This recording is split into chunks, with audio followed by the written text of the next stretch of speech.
Presiden Prabowo Subianto menganugerahkan tanda jasa dan tanda kehormatan kepada total 141 tokoh dari berbagai latar belakang dalam upacara di Istana Negara Jakarta pada hari Senin 25 Agustus. Momen ini menjadi bagian dari peringatan HUT RI Tribuners sekaligus sebagai bentuk penghargaan atas jasa dan pengabdian para tokoh terhadap bangsa dan juga negara.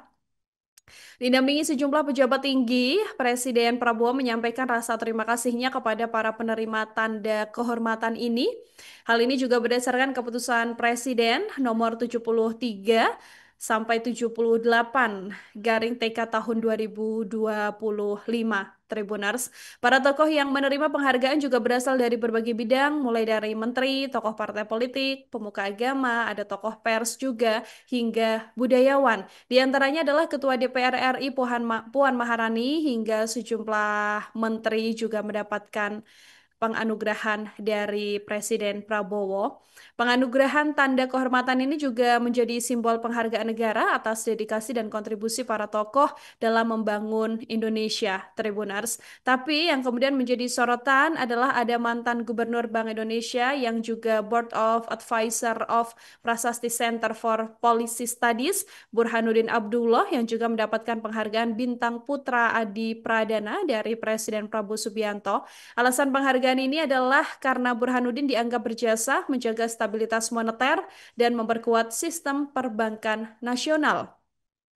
Ini merupakan kali kedua Burhanuddin menerima penghargaan dari Presiden, yakni yang sebelumnya pada 2007 beliau menerima Bintang Mahaputra Utama dari Presiden SBY yang saat itu menjabat sebagai Gubernur BI, Tribuners. Nah, dalam statementnya ini Pak Prabowo kemudian bilang kalau penghargaan yang diberikan kepada Burhanuddin sebagai bentuk penghormatan negara kepada tokoh yang memang mendedikasikan dirinya bagi bangsa, khususnya di bidang ekonomi. Sosok Burhanuddin sendiri adalah seorang ekonom Indonesia yang telah lama berkecimpung di dunia pemerintahan dan perbankan hingga memiliki rekam jejak karir yang cukup menarik juga, Tribuners. Ia dipercaya menjadi Gubernur Bank BI periode 2003 hingga 2008. Tidak hanya di dalam negeri, Burhanuddin juga sempat menjadi gubernur untuk International Monetary Fund atau IMF di Washington DC mewakili Indonesia.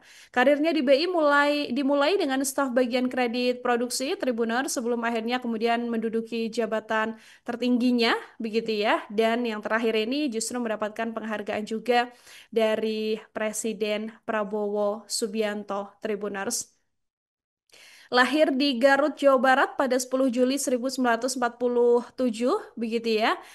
Beliau juga cukup aktif dan dinilai menjadi salah satu tokoh yang berpengaruh juga lewat berbagai organisasi profesinya. Di antaranya menjabat juga sebagai Ketua Umum Ikatan Sarjana Ekonomi Indonesia pada periode 2003 hingga 2008. Tapi perjalanan karirnya ternyata juga tidak mulus, Tribuners, karena Burhanuddin ini pernah dinyatakan bersalah dalam kasus korupsi aliran dana BI dan dijatuhi hukuman 5 tahun penjara serta denda 250 juta rupiah. Kasus ini melibatkan dana Yayasan Lembaga Pengembangan Perbankan Indonesia atau YLPPI sebesar 100 miliar rupiah yang digunakan untuk berbagai keperluan hukum dan amandemen Undang-Undang BI. Tapi meski sempat tersandung kasus hukum, kontribusi Burhanuddin dalam dunia ekonomi dan perbankan Indonesia tetap menjadi bagian penting dari sejarah perjalanan institusi keuangan negara, Tribuners. Burhanuddin ini juga menjabat sebagai Komisaris Persero PT PLN yang juga merangkap sebagai komisaris independen. Pengangkatan ini merupakan bagian dari susunan Dewan Komisaris yang sudah disetujui dalam rapat umum pemegang saham atau RUPS luar biasa pada Juni 2025. Download Tribun X sekarang, menghadirkan lokal menjadi Indonesia.